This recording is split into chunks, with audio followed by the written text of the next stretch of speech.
கர்த்தருக்கு ஸ்தோத்திரம். கர்த்தராகிய இயேசு கிறிஸ்துவின் இன்ப நாமத்தில் இனிய வாழ்த்துக்கள். இன்றைய தியானத்திற்காக ஜெபித்த பொழுது தேவன் தந்த வசனம் சங்கீதங்களின் புஸ்தகம் 91 சங்கீதம் 1 உன்னதமானவரின் மறைவில் இருக்கிறவன் சர்வ வல்லவருடைய நிழலில் தங்குவான். நம்முடைய கர்த்தராகிய இயேசு கிறிஸ்து நம்மை பாதுகாக்கிற தேவன்.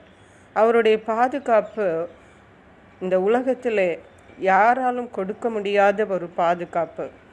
அவர் மகா பெரிய தேவன். அவர் உன்னதங்களில் வாசம் பண்ணுகிற உன்னத தேவன். இந்த உன்னதமானவரின் மறைவு ஒன்றிருக்கிறது. அந்த மறைவிலே தான் தேவனுடைய பிள்ளைகளாகிய நாம் ஒவ்வொருவரையும் வைத்து அவர் பாதுகாக்கிறார். மட்டுமல்ல, இதை சர்வ வல்லவருடைய நிழல் என்று சொல்லுவார்கள்.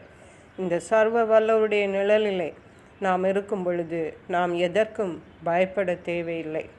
உன்னதமானவரின் நிழலிலே, சர்வ வல்லவருடைய நிழலிலே தங்குகிற நாம் நிச்சயமாகவே நாம் பாதுகாக்கப்பட்ட வளையத்துக்குள்ளே இருக்கிறோம் என்பதை நாம் ஒரு நாளும் மறந்து போகக்கூடாது.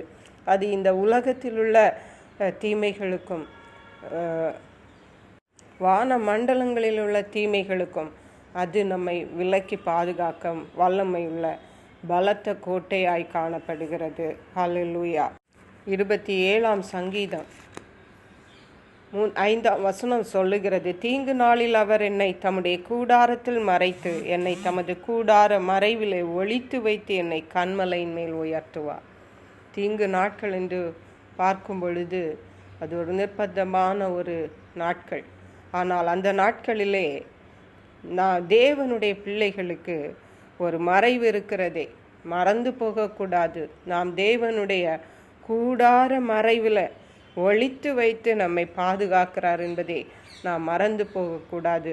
அவர் கன்மலையின் மேல் நம்மை உயர்த்துகிற தேவனாயிருக்கிறார். ஹல்லேலூயா. எந்த தீமை நம்மை அணுக ஒட்டாமல் அவரே நமக்கு பாதுகாப்பை தருகிற தேவனாக இருக்கிறார். 121 சங்கீதத்தில் தேவன் சொல்லுகிறார், உன்னை காக்கிறவர் உறங்குவதுமில்லை தூங்குகிறதுமில்லை என்று. ஒரு மனிதன், ஒரு வாட்ச்மேன் நம்ம வீட்டு முன்னாடி இருந்து இரவு பகலாக பாதுகாத்து கொண்டிருந்தால் நாம் என்ன நினைப்போம்? அந்த நபரை நாம் எவ்வளவாக நாம் நேசிப்போம்.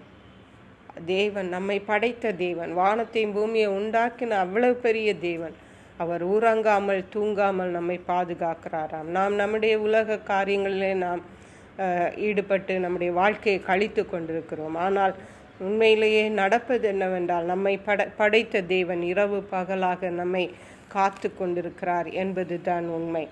ஏசாயா தீர்க்கதரிசியின் புஸ்தகம் 31 5 சொல்லுகிறது, பறந்து காக்கிற பட்சிகளைப் போல சேனைகளின் கர்த்தர் எருசலேமின் மேல் ஆதரவாக இருப்பார்.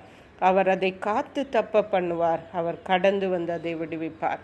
நம் ஒவ்வொருடைய வாழ்க்கையிலும், நாம் ஒவ்வொருடைய குடும்பங்களையும், நம்ம ஒவ்வொருடைய எல்லா காரியங்களையும் தேவன் பறந்து காக்கிற பட்சிகளைப் போல தேவன் நம்மை பாதுகாக்கிற தேவனாயிருக்கிறார். தீமைகளுக்கு தப்ப பண்ணுகிற தேவனாயிருக்கிறார். அவரே கடந்து வந்து நம்மை விடுவிப்பார் என்று சொல்ல இருக்கிறது. அருமையான கர்த்தருடைய பிள்ளைகளை, இன்றைக்கு நீங்கள் எதை குறித்தும் பயந்து கொண்டிருக்கலாம், இப்படி ஆகுமோ அப்படி ஆகுமோ என்று. ஆனால் நாம் தேவனை நம்பி இருக்கிறபடியால், கர்த்தராகிய இயேசு கிறிஸ்து நம்முடைய தேவனாய் இருக்கிறபடியால் அவர் இவ்வளவு பெரிய பாதுகாப்பை நமக்கு தந்திருக்கிறார். இதை ஒருபோதும் நாம் மறந்து போகாமல் அவருடைய பாதுகாப்புக்குள்ளே இருந்து நம்மையும் நம் குடும்பங்களையும் நமக்குள்ள எல்லாவற்றையும் தேவனுடைய பாதுகாப்பின் வளையத்துக்குள் வைத்து அவருக்கு பிரியமாய் வாழ்வோம், அவருடைய சித்தம் செய்வோம். கர்த்தர் தாமே இந்த வார்த்தைகளை ஆசீர்வதிப்பாராக. ஜெபிப்போம்.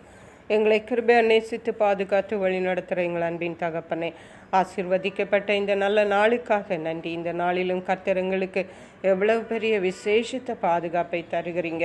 உன்னதமானவரின் மறைவு, சர்வ வல்லமையுள்ளவருடைய நிழல், தம் தேவனுடைய மறைவிடமாகிய கூடாரம். ஹல்லேலூயா.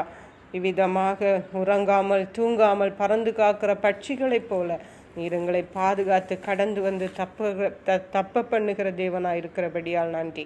கோடானு கோடி ஸ்தோத்திரங்களை ஏறெடுக்கிறோம். நன்றி பரிசுத்த ஆவியானவரே. துதிகன மகிமை மக்கை செலுத்துகிறோம். மீட்பரும் இரட்சகருமாகிய இயேசு கிறிஸ்துவின் இன்ப நாமத்தில் ஜெபிக்கிறோம் எங்கள் அன்புள்ள பரமபிதாவே. ஆமென். God bless you.